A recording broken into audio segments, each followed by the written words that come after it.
Y nada, les doy la más cordial bienvenida a este taller de inteligencia artificial, en donde vamos a ver cómo podemos aplicar esta tecnología a los proyectos que también postulan a los creadores. Es una herramienta que cada vez está más en alza. Lo hemos visto en distintos proyectos de los creadores a lo largo del paso de los años, con un crecimiento bastante fuerte. El año pasado también se incluyeron temas de metaverso, además de inteligencia artificial, así que está más que presente en el premio de los creadores y por supuesto puede ser muy útil de cara a lo que ustedes puedan presentar en esta convocatoria 2025.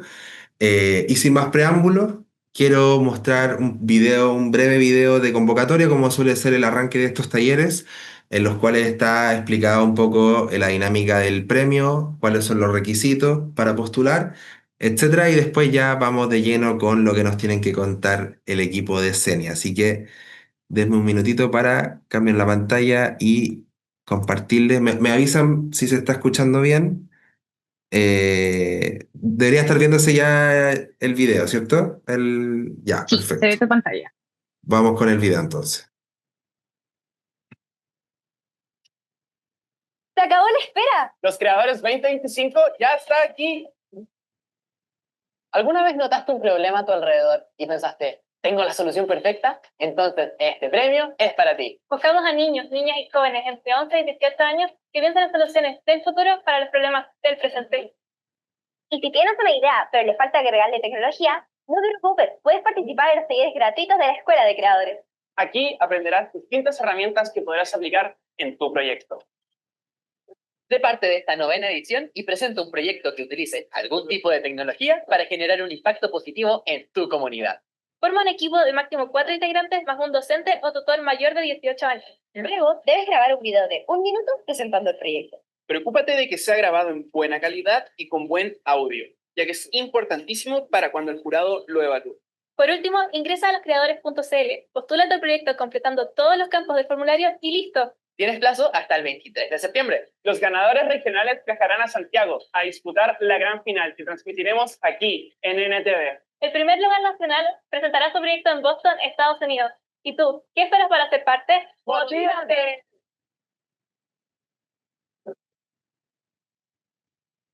Como vieron en el video y como bien sabe, por ejemplo, Baldir, que está aquí con nosotros acompañándonos desde Perú, para postular a los creadores solamente necesitan liderar un equipo de máximo 4 integrantes, estudiantes que sean de sexto a cuarto medio, y que creen un proyecto con impacto social que ocupe tecnología como su base. Y por eso mismo estamos aquí reunidos para aprender sobre otro tipo de tecnología, otro tipo de herramientas que puedan ser útiles en la creación de proyectos, así que sin más preámbulos, dejo con ustedes a Yasna, Javiera, Noemí y Javier para que puedan explicarles de qué vamos a hablar hoy día. Adelante, chiquillos. Muchas gracias, Benja. Bueno, nos presentamos, somos parte del equipo del Centro Nacional de Inteligencia Artificial y hoy día bueno, tengo acá a los expertos que es Noé, Javiera y Javier, que son parte del equipo de transferencia tecnológica que van a estar ahí presentando más detalles. Yo por mi parte soy gestora de capacitación y formación del centro y feliz de estar en esta oportunidad apoyando esta iniciativa y ojalá que aparezcan muchos proyectos maravillosos con inteligencia artificial. Les voy a explicar un poquito de qué se va a tratar, como la estructura de la clase o el taller del día de hoy. Eh, Idealmente, si ustedes tienen alguna, si quieren comentarlo en micrófono abierto o si quieren hablarlo por el chat, no hay problema, pero nos gustaría también conocer un poquito de qué se tratan los proyectos que ustedes ya tienen en mente y si no tienen nada en mente, bueno, la idea es que hoy día podamos aparecer algunas ideas extras que le pueden agregar a sus proyectos. Entonces, ya, entonces sin más que decir, lo dejo con los expertos. Entiendo que Javi comienza con la intro, ¿sí? Entonces, Javi, Sí, todo tuyo. eh,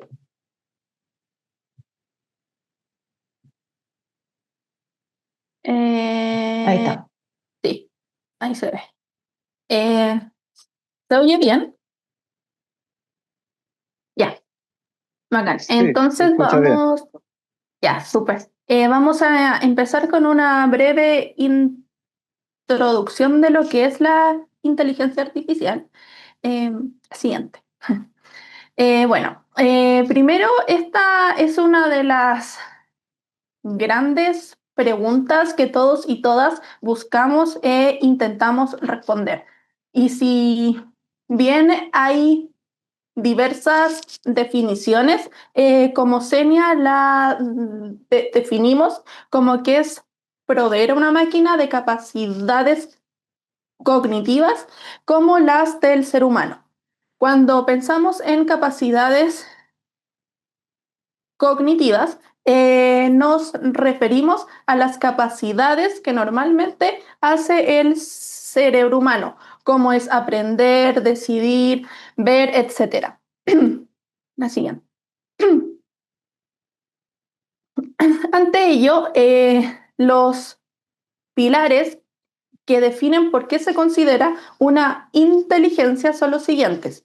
Primero tenemos la percepción, que es ser capaz de percibir cosas, por ejemplo, reconociendo objetos y personas. También tenemos el razonamiento lógico, que es donde, dadas ciertas reglas, puede concluir qué respuesta dar o saber posibles resultados. También tenemos el aprendizaje, que es a partir de diversos ejemplos, puede generalizar y resolver problemas. Es decir, puede ir aprendiendo en el camino igual que el ser humano. También está la planificación. Esto es definir pasos que llegan a un resultado. Por ejemplo, tenemos que la etapa 1 puede ser la recopilación de los datos, la etapa 2 puede ser su entrenamiento y la etapa 3 su predicción o inferencia. Y finalmente tenemos la creatividad, que esto se ve con Gen AI, en donde se pueden producir imágenes o texto como los modelos grandes de lenguaje, que son los que se conocen como LLMs. El siguiente. Hay algunos ejemplos cotidianos que podemos ver de IA y que seguramente la mayoría de nosotros hemos visto, y que a su vez somos parte de los datos que les damos para que se entrene.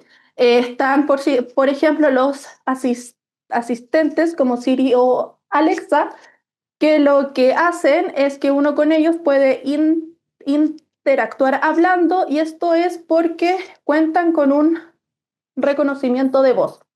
También tenemos otros, como lo son los filtros de TikTok o de Instagram, los cuales pueden modificar nuestros rasgos, porque son capaces de distinguir ciertos puntos faciales que tenemos que hacen reconocer un rostro humano.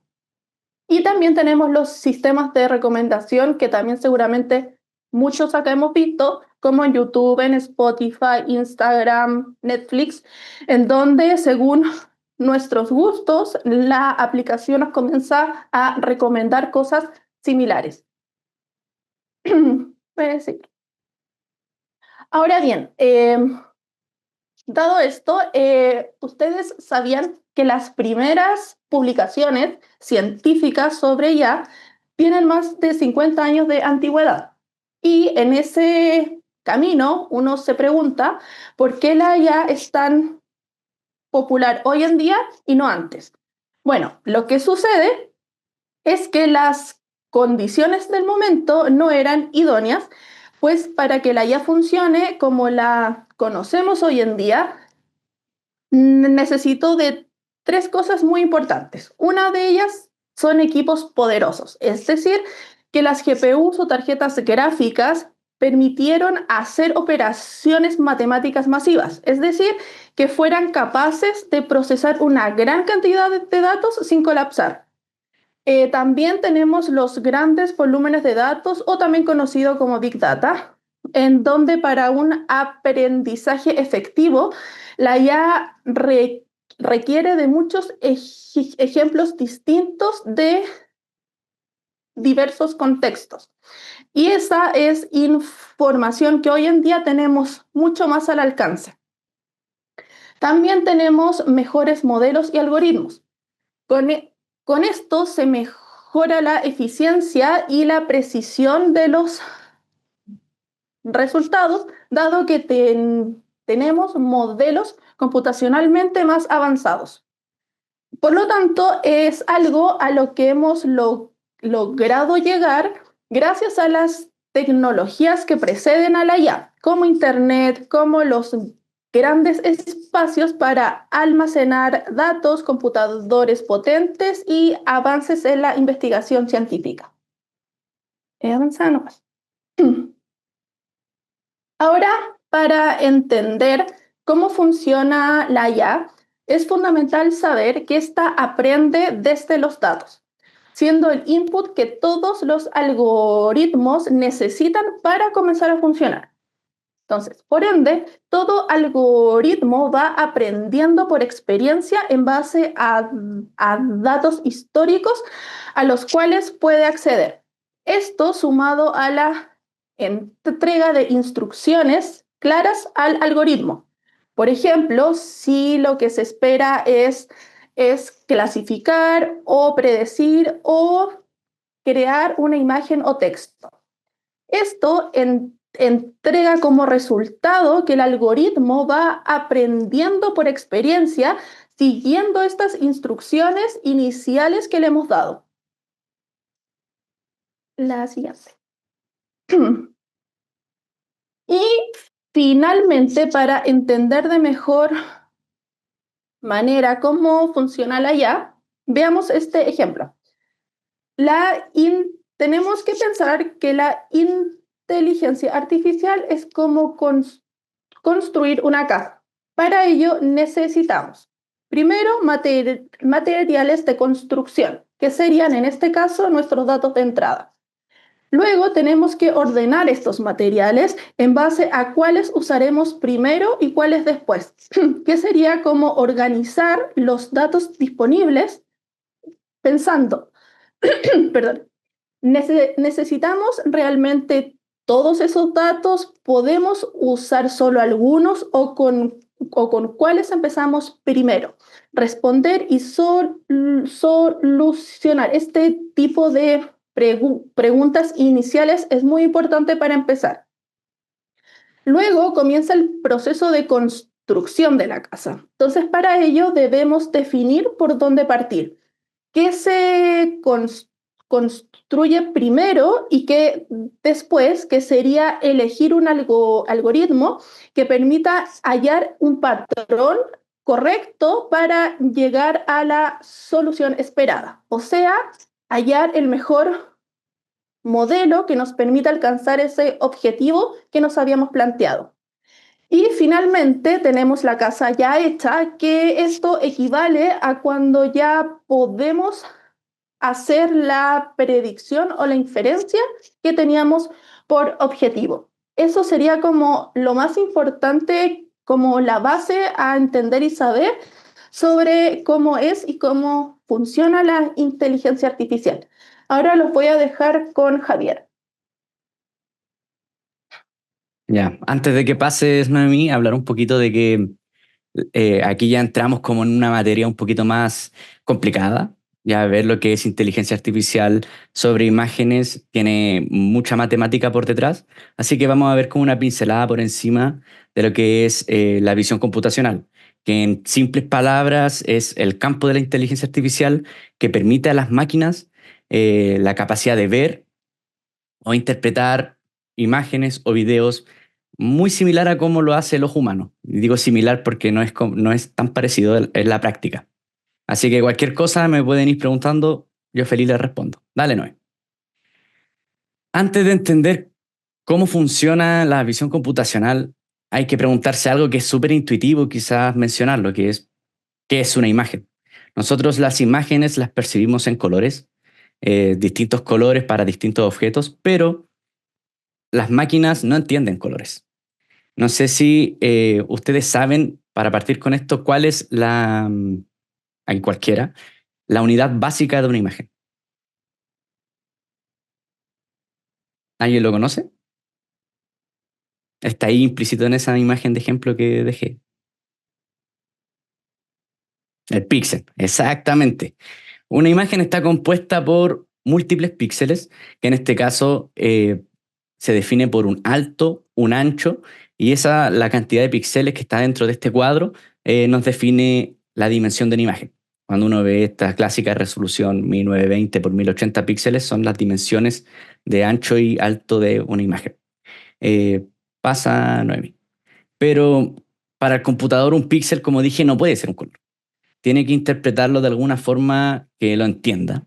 Entonces, por ejemplo, si quisiéramos interpretar una imagen con una escala de grises, o mejor dicho, una escala binaria de grises, sería lo como está a la izquierda, que es esta H, donde yo represento cada uno de los negros como un 0 absoluto y cada uno de los blancos como un 1. Entonces ahí yo tengo una imagen en blanco y negro. Esa es la forma más básica de, bueno, yo puedo ir haciendo una escala entre más cercano al 1, hacerlo más blanco, y entre más cercano al 0, hacer el color cada vez más oscuro. Y en el caso de las imágenes a color, si nos podemos fijar en el ejemplo de la derecha, tenemos que esto ya no es un valor para un píxel, sino que un píxel tiene 3 valores, que en este caso cada uno puede representar, dependiendo de la escala. La más conocida, por ejemplo, es el contenido de rojo, verde y azul, que es el conocido formato RGB. Sí, no sé si hay alguien que quiere intervenir o... ¿Melissa? No, creo que no, creo que se escapó nomás. Que bueno, que es el conocido formato RGB. En ese caso, por ejemplo, el ojito de la chica tiene el valor 90053. Eso se combina, dando una opción de un color y que el computador interpreta como un color. Y eso serían como los 2 elevado a 3 opciones entre la combinación de los 3 componentes, y nos dan lo que nosotros conocemos como los 16 millones de colores que podemos ver en la visión computacional. Pasa Noemi. Entonces, bueno, un poquito anterior, se me olvidó mencionar. ¿Se puede retroceder? Ya. Entonces, en la imagen igual pasa algo muy curioso. Y pasa que es un tipo de dato complejo, y si nos fijamos en que los cambios de píxeles no suelen ser abruptos. Por ejemplo, si nos fijamos como en el centro del ojo de la chica y los alrededores, podemos ver que siempre tienen como son colores graduales. Es difícil ver que una imagen esté completamente cambiando radicalmente de píxel entre sus vecinos. Entonces, a eso es lo que se le llama la correlación entre los vecinos más cercanos. Y es una propiedad que tienen las imágenes tal y como nosotros las conocemos. Entonces, ahora sí puedes pasar, Noemi. Dicho esto, nosotros podemos entender las imágenes de una forma un poco matemática, por ejemplo. Pues no se ve el GIF. No se mueve. Eso era un GIF. Sí, no sé si eso porque lo cambiaron de Sí, presentación. fue por eso. Sí, pero ¿lo podemos ver en alguna parte, Yanna? Porque no es el Sí, único GIF que tengo. Sí. aparecen otros GIFs que yo los puede pasar, pero no sé si no me podrías compartir en el otro, el slide. Sí, dame un segundo. Sigue hablando mientras tanto, Javier. Sí. Ya. Entonces, Lo busco al tiro. nosotros podemos entender lo que es procesar una imagen a través de una operación que, para no complicarlo tanto, se le llaman las convoluciones, que básicamente es pasar una matriz, un cuadro de puros números sobre toda la imagen, y nosotros podemos captar información relevante que está en todo un vecindario de una región rectangular. Ya, ahí está el GIF. Entonces, por ejemplo, sobre esa imagen, si yo paso un filtro, si se fijan, van a quedar como resultado los contornos más o menos, las frecuencias altas de la imagen.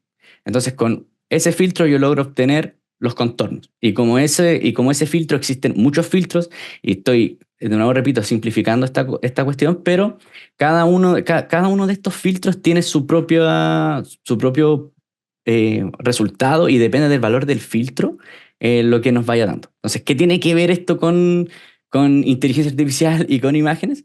Y es básicamente que, si pasan a mí, que tengo otro GIF, que gran parte de los modelos de inteligencia artificial sobre imágenes, típicamente las redes neuronales convolucionales, funcionan usando esta técnica.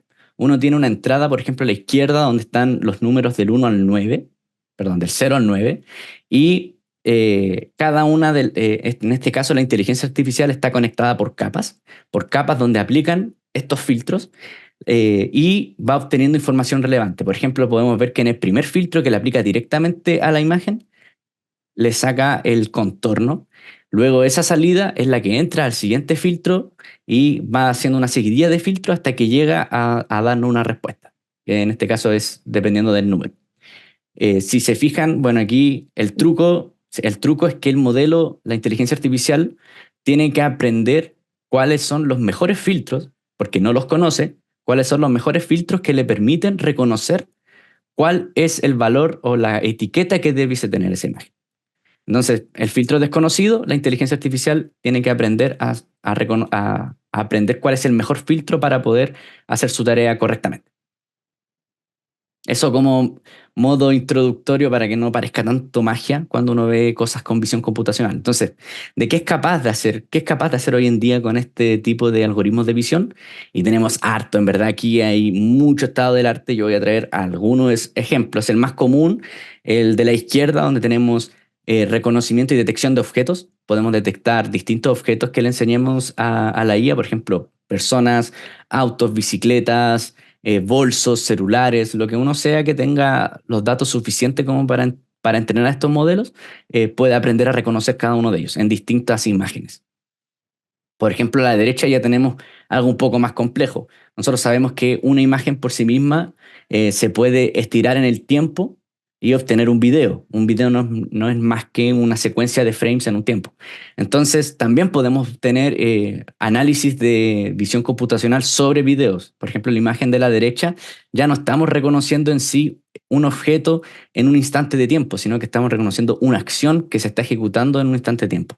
En este caso es abrazar a otra persona. Sigue, por favor, Noemí. Ya como en el ámbito más de industria, de cosas que se pueden hacer en la realidad, hay harto ya sobre todo en los municipios que están empleando visión computacional para hacer control de tráfico.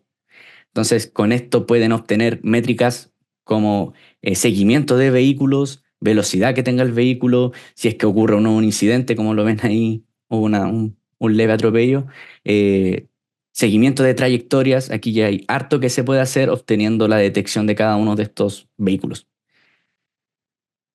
Dale, Noemi. En otro campo también, por ejemplo, la detección de incendios es súper importante para poder accionar de forma temprana sobre estos fenómenos. Entonces, también es súper importante poder tener estos modelos que estén funcionando en tiempo real, detectando cuándo se van a producir este tipo de incendios. Dale, no, creo que es bien el último ejemplo. O también en la agricultura, uno puede obtener a través, bueno, hoy en día los drones se utilizan mucho en este ámbito de la agricultura para poder detectar, no sé, distintos tipos de frutos que hay en las plantas que ellos tienen, hacer un conteo general, poder ver la calidad del suelo. Entonces, hoy en día se hace bastante eso también, drones con visión computacional. Y ahora les dejo con mi compañera Noemí. Ya, muchas gracias, Javier. Otro tipo de inteligencia artificial que tiene varios ejemplos que podemos observar tanto en el día a día como en la industria y que está muy en boca últimamente es el ejemplo de inteligencias artificiales asociadas al lenguaje. Se habla de lenguaje natural porque esto tienden a ser sistemas que tratan de comunicarse de una forma un poco más natural en el sentido de lo más cotidiano, o sea, poder tener una conversación que no sea, por decirlo súper directamente, cuadrada y robótica, que sea una conversación fluida, que incluya palabras del día a día y que tenga relevancia con la duración de la conversación, o sea, con todo lo que estamos trabajando en un instante particular. Eh, entonces, nuevamente, como hizo Javier previamente, les voy a explicar un poquito primero cuál es el formato de aprendizaje de cómo una máquina llega a aprender a escribir.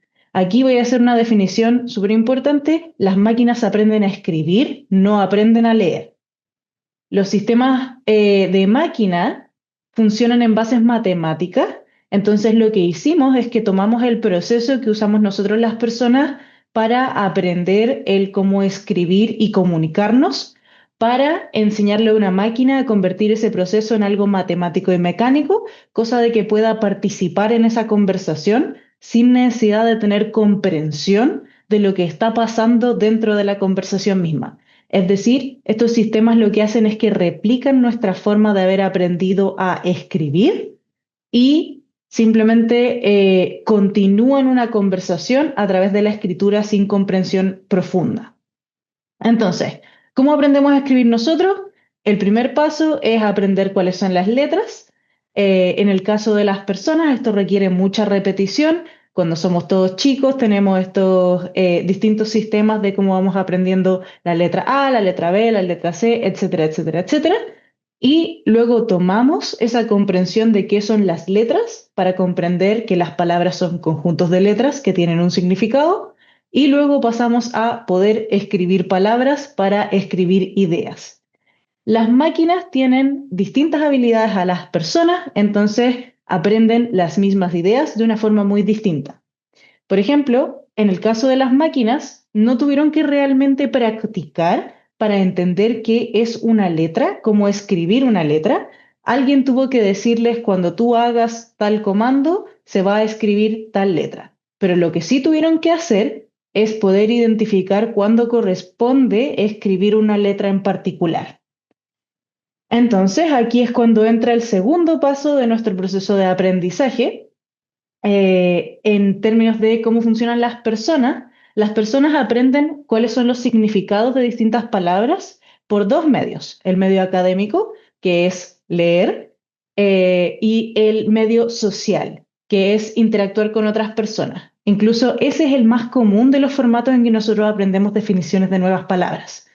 Nadie nos da un diccionario al nacer y nos dice, ok, apréndete todas estas cosas, sino que las personas, los adultos que nos rodean, nos conversan y vamos entendiendo según contexto qué palabras se conectan con otras. Las máquinas no tienen esa capacidad, no tienen una comprensión de lo que es el contexto, pero sí tienen capacidades matemáticas y memoria muy, muy buenas. Entonces, lo que se hace con las máquinas es que en vez de ponerlas a comprender conversaciones, se les pone a leer. Se les pasan un montón de archivos. En la mayoría de los casos, las primeras versiones de inteligencia artificial basadas en lenguaje, lo que hicieron es que recopilaron un montón de información de la Internet, distintas conversaciones, distintos papers, distintos libros, y fueron acumulando toda esa información en su memoria para luego poder analizarla y generar patrones matemáticos. Porque como dije, las máquinas son excelentes para el pensamiento matemático. Entonces, la gran diferencia en cómo funciona el aprendizaje de la escritura entre las personas y las máquinas es que las personas funcionamos en base a un contexto. Nosotros aprendimos hace mucho tiempo que la palabra mamá quiere decir la mujer con la que estoy relacionada familiarmente en tal sentido. Pero no nos acordamos de esa definición cada vez que decimos mamá. Nos acordamos probablemente de una persona, de todas las veces que hemos mencionado mamá, etcétera, etcétera. La máquina lo que hace es que cuando recuerda una palabra es porque ha leído tantas veces esa palabra seguida de otras. Entonces, una conversación entre personas tiene una contextualización asociada a lo que quieren decir las palabras. Una conversación con una máquina es un análisis matemático de la probabilidad de que esta palabra venga seguida de esta. El GIF que está aquí representa un poco el formato de cómo los sistemas de LLM o de Large Language Models, es decir, grandes modelos de lenguaje, van construyendo una palabra. No analizan un contexto completo y determinan qué decir, sino que observan una palabra, buscan la probabilidad de cuál sería la siguiente palabra y la posicionan después y vuelven a hacer el mismo proceso con esa palabra nuevamente. hasta formar una frase que llega a un punto final. Entonces, tenemos un proceso que para las personas tiene contexto, para las máquinas tiene matemática. Y aquí hay un poquito un gráfico de cómo se produce esa matemática. Cuando uno le hace una consulta o le pide una solicitud a un Large Language Model, a un modelo de lenguaje, lo que está haciendo es que está dándole un pedazo de texto y el sistema lo que va a hacer es que va a implementar toda su memoria y todo su análisis matemático previo, o sea, los patrones y los algoritmos que ha desarrollado a través del estudio de todo este texto que leyó muchas veces, y va a ir determinando cuál es la palabra que más probablemente viene después. No siempre va a seleccionar la que más probablemente viene después, pero genera ese orden y determina cuál es la que correspondería en la situación, dependiendo de los parámetros que se le han indicado. Entonces, en este ejemplo de aquí, la entrada de información es que la capital de Francia es, y la respuesta más probable es París. Entonces, lo que habría pasado en un sistema, por ejemplo, como ChatGPT, es que uno, en vez de escribir esta primera frase, que sería la capital de Francia es, lo que uno escribió es cuál es la capital de Francia. Pero ahí las probabilidades siguen siendo útiles para mantener una conversación. ¿Por qué? Porque en una conversación cotidiana entre personas, la probabilidad de que la respuesta a la pregunta ¿cuál es la capital de Francia? Sea la capital de Francia es París, es muy alta. Entonces, eso es lo que nos va a responder el sistema. Esto puede tener muchas variaciones internas, pero esta es la base de cómo funcionan los sistemas de lenguaje y cómo generan información para construir una comunicación efectiva con personas. Entonces, está muy basado en toda la información que se le ha pasado previamente y está siempre tratando de hacer un análisis matemático en vez de un análisis lógico.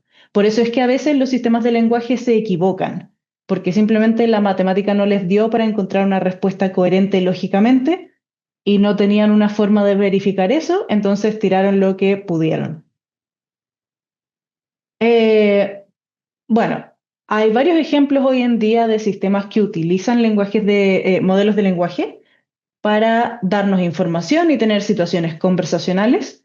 Los más comunes son ChatGPT, Copilot y Gemini. Los tres funcionan en base al sistema que acabamos de discutir y por lo tanto tienen una lógica bien similar de fondo.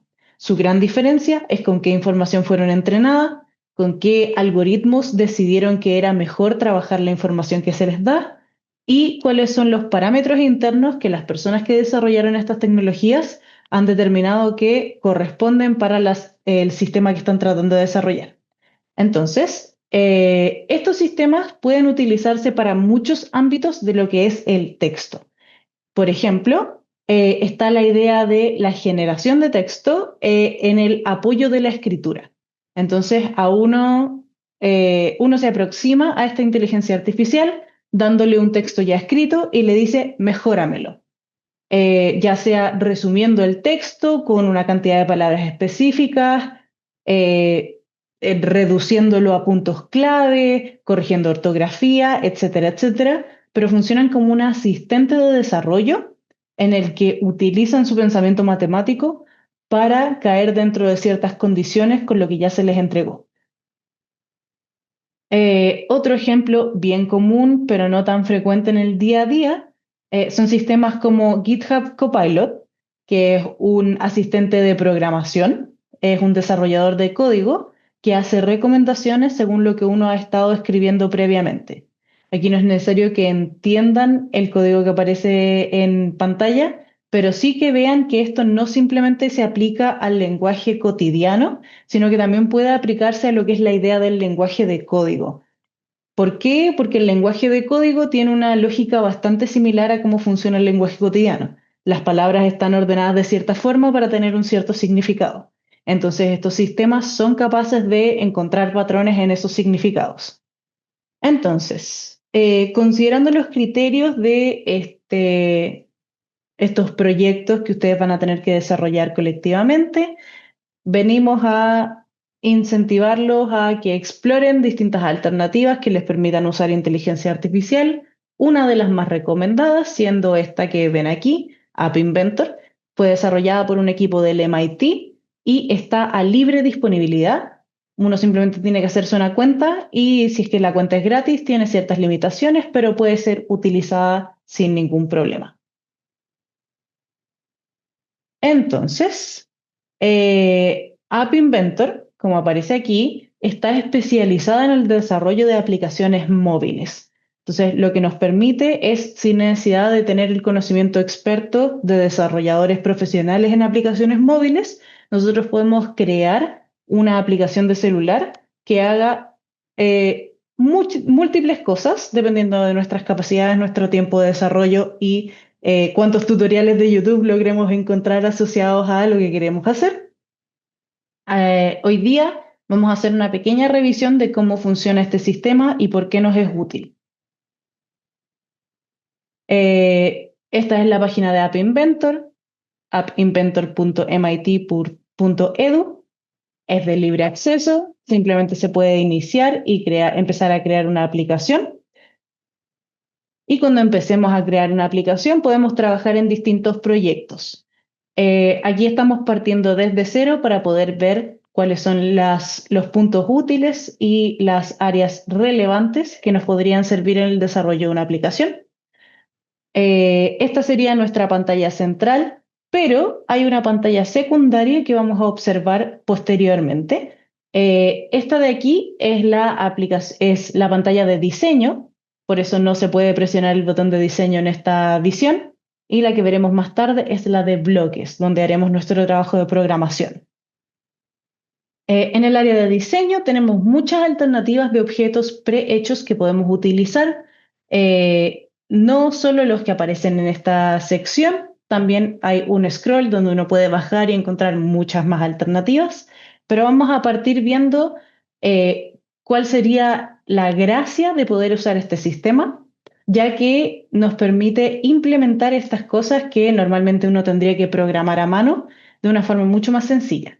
En este caso, uno podría simplemente seleccionar que quiere tener un botón en su pantalla y lo presiona, lo arrastra hasta la pantalla del celular que podemos ver ejemplificada aquí, que puede ser cambiada a otros modelos, y aparece el botón, no solo en nuestra pantalla, sino que en nuestra separación de objetos, que nos permite ir haciendo una escala y una estructura de qué estamos utilizando, cómo lo llamamos, si es que queremos eliminarlo o cambiarle el nombre, y sus propiedades. En este sector del costado a la derecha está el espacio disponible para ir ajustando los colores, el tipo de texto, lo que dice el botón, etcétera, etcétera, para poder ir cambiando la estética de nuestro formato e ir desarrollando nuestra aplicación tal y como se nos parezca.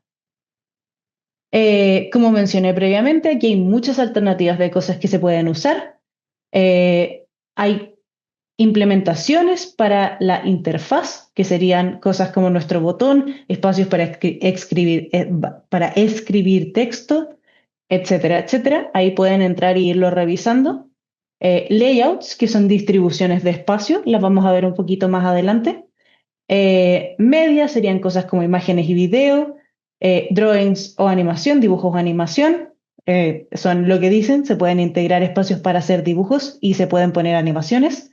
Se pueden integrar mapas, gráficos, cosas asociadas a data science, como gráficas más desarrolladas. Sensores vería siendo todo lo que tiene que ver con los sensores del teléfono, por ejemplo, nuestra cámara, si es que se está agitando el teléfono o no, temperatura, etcétera, etcétera. Social es todo lo que está conectado a redes sociales, eso ya es un poquito más complicado y lo pueden explorar por su cuenta. Storage es el almacenamiento de información. Conectividad es todo lo que tiene que ver con conexión de Wi-Fi y Bluetooth. Lego Mindstorm es un área bien especial, que es cuando uno quiere integrar sistemas de Lego Mindstorm, que son similares a Arduino y sistemas ya más tecnológicos asociados a robótica a través de Lego. Experimental son las cosas que el sistema está probando recientemente, y extensiones son todo lo que se puede integrar, que no es directamente parte del sistema, pero que puede ser utilizado porque es compatible. Aquí en extensiones es donde uno agregaría sistemas de inteligencia artificial que uno quisiera implementar.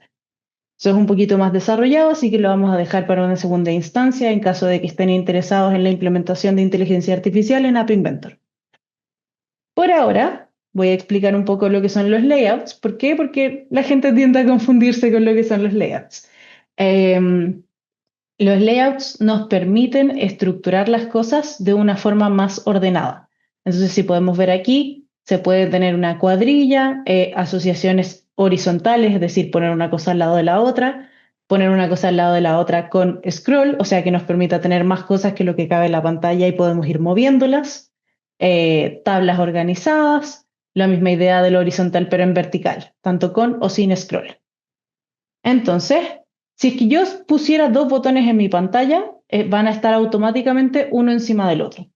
Y no voy a poder ajustar si es que están, a qué distancia están o si es que están en la misma línea o si es que estarían cruzados, etcétera, etcétera. Entonces, si yo posiciono un layout, lo que me permite hacer eso es tener mucho más control de la posición relativa entre dos objetos. Entonces, si es que pongo un layout horizontal, ahora puedo poner dos botones uno al lado del otro y puedo ir ajustando la distancia entre ellos, si es que hay colores de fondo, etcétera, etcétera.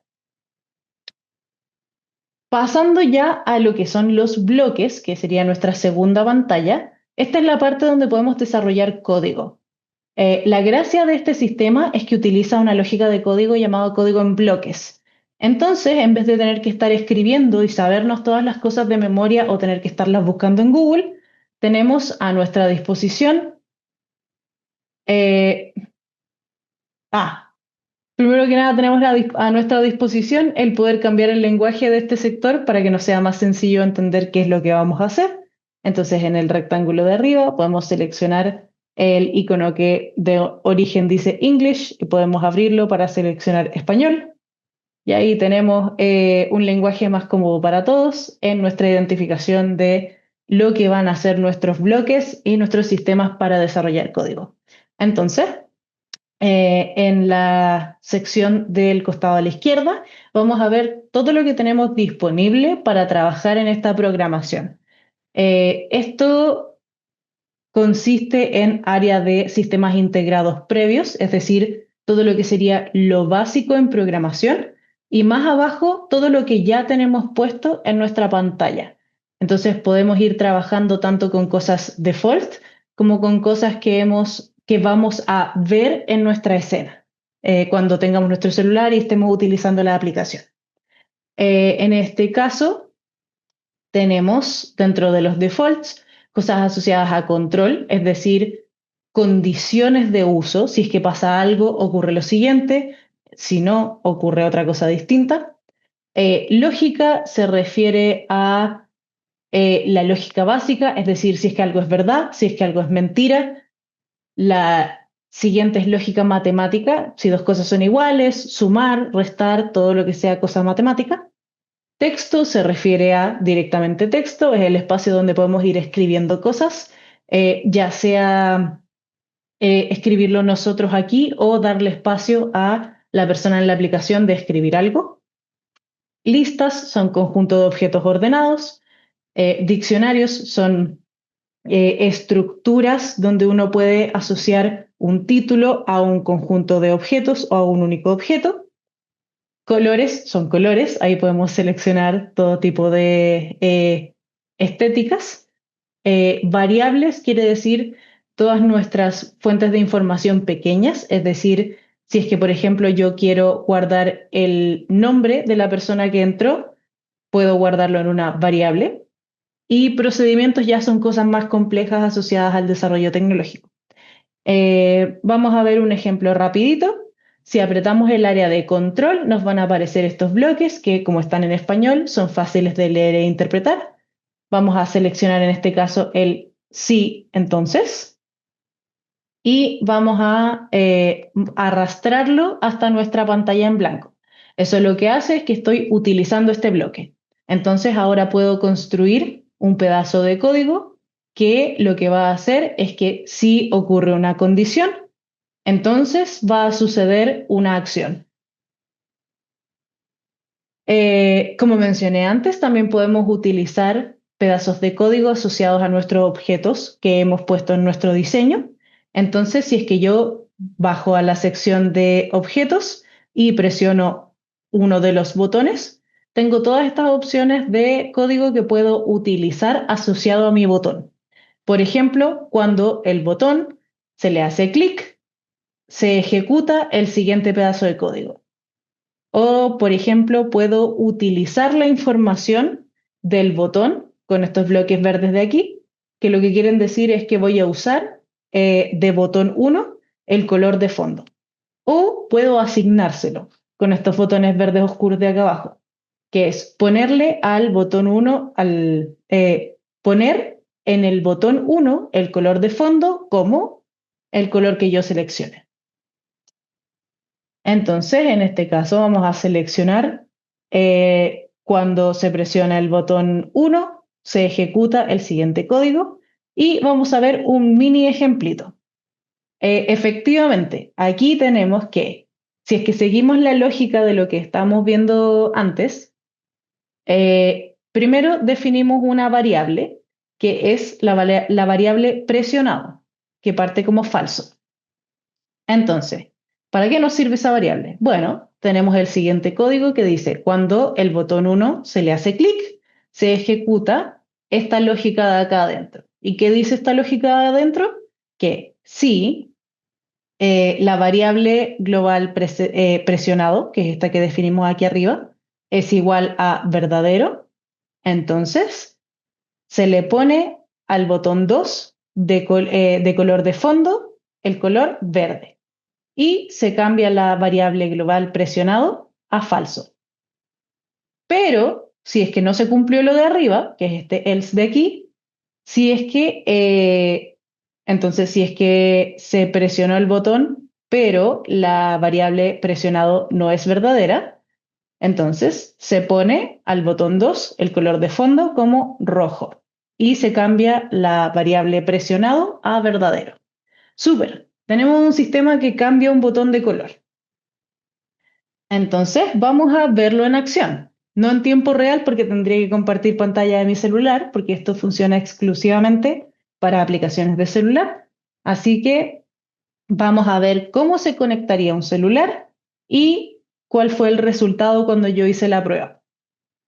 Para conectar esta aplicación y poder verla en acción, presionamos la sección de conectar y presionamos ahí el primer espacio donde dice IA Companion. ¿Qué nos va a dar eso? Nos va a dar un código QR. ¿Y dónde vemos ese código QR? En la aplicación del MIT. Aquí tenemos a nuestro AI Companion, que es una aplicación que funciona para Android y para iPhone, que puede ser descargada en cualquier teléfono sin ningún costo, y podemos usarla para escanear nuestro código QR y pasamos a ver en nuestro celular lo que hemos construido. En este caso, vamos a partir con una escena que tiene dos botones uno al lado del otro, como habíamos construido previamente. Si es que yo presiono el botón de número 1, el que dice Text for Button 1, el segundo botón, que es el que habíamos mencionado antes en el código, va a ser hasta rojo. ¿Por qué? Porque partía en falso, entonces era falso, se puso rojo. Si es que yo aprieto de nuevo el botón, va a pasar a quedar en verde. ¿Por qué? Porque ahora la variable presionado está en verdadero. Entonces, el botón se pone verde. Si es que yo lo hago de nuevo, se va a poner en rojo. Si es que lo hago de nuevo, se va a poner en verde. Entonces, tenemos nuestro código funcionando y haciendo exactamente lo que queríamos, que era cambiar el color. Ya. Sé que esto es un poquito enredado, pero es mucho más fácil empezar a aprender estas cosas cuando uno empieza a usar la herramienta. Entonces nosotros los incentivamos, incluso si es que no usan esto para el proyecto, que le echen una mirada y que lo vean porque siempre es útil que haya harto flujo de movimiento en estas páginas porque así se nos hace a todos mucho más fácil poder usarlas con facilidad y hacer proyectos de este estilo mucho más sencillamente. Muchas gracias, Noé, Javier, Javiera. ahora a continuación igual quería invitarlos a todos a participar de un tablero donde la idea es poder ir también preparando lo que se viene en la segunda sesión que vamos a tener con, con ustedes. Entonces, de aquí al próximo martes vamos a tener una reunión, o sea, un taller nuevamente. Entonces, la idea es que ustedes puedan compartir de qué se trata su proyecto, ¿ya? ¿A través de dónde? Un momentito que voy a enviar solicitud para compartir. Y a través de este Canva, ustedes pueden ingresar como modo, si tienen cuenta, genial, si no tienen cuenta, genial también, porque lo pueden utilizar. Está de forma editable. Déjenme ver si puedo compartir. Sí, puedo compartir. Entonces, ¿qué tenemos en este tablero? Lo que nosotros queremos tener es la información de qué se trata sus proyectos, ¿ya? Entonces, pueden hacerlo de aquí al próximo taller conjunto con su estudiante, puede que aparezcan más equipos, etcétera, pero ustedes ahí pueden conversarlo con los mismos chicos que están interesados en participar. Entonces, el nombre del equipo simplemente le ponen un nombre X, no es necesario que tengan uno realmente maravilloso. Y aquí, ¿de qué se trata? Aquí, ¿de qué se trata el proyecto? ¿Ya? Y eso en relación a todo. ¿De qué se trata el proyecto? Va eventual. Entonces ustedes eligen el número 1, por ejemplo, y escriben, bueno, nuestro proyecto se trata de, no sé, salvar los bosques de Chile. O queremos ayudar, como habían dicho, ahí había comentado Amanda, acerca de hacer videos, generar contenido de videos para que los chicos, adolescentes, jóvenes puedan cocinar sin accidentes. ¿Ya? Entonces, contarnos de qué se pueden tratar. Y en la parte más de abajito, acá abajito tienen algunas de estas post-it que pueden copiar y pegar las veces que ustedes quieran, ¿ya? Y nos podrían decir también así como qué tipo de inteligencia artificial piensan utilizar, ¿ya? Entonces, por ejemplo, si es este proyecto ¿cómo se llama? De los videos para poder cocinar, es como, no, me gustaría utilizar, no sé, visión. ¿Cómo usarlo, visión? No sé, se me ocurre solamente en este momento, como desde todos los ingredientes que yo tenga, pueda ver qué receta me aparece con inteligencia artificial y hacer la comida que puedo hacer con los ingredientes que tenga, por ejemplo. ¿Ya? Entonces, ustedes ahí nos van comentando también con qué tipo de lenguaje, o sea, con qué tipo de inteligencia artificial queremos utilizar en nuestros proyectos. ¿Ya? Voy a borrar esto porque nada que ver, es solamente un ejemplo. Pero esto lo vamos a dejar compartido para todos ustedes, ¿ya?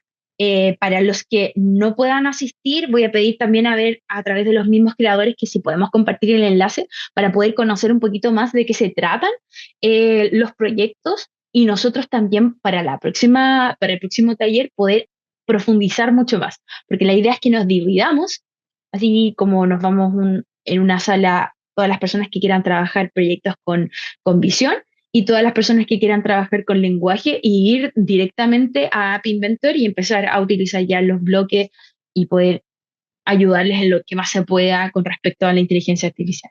Entonces les dejo esa invitación a todos ustedes para que de aquí al próximo martes, al próximo taller, puedan ingresar de qué se tratan sus equipos, los proyectos. Si no tienen claridad ahora, no lo completo.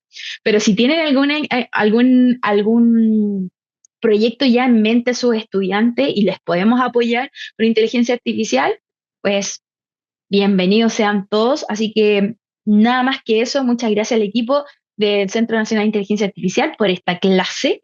Aprendí muchas cosas, siempre aprendo mucho con ustedes. Muchas gracias, chicos.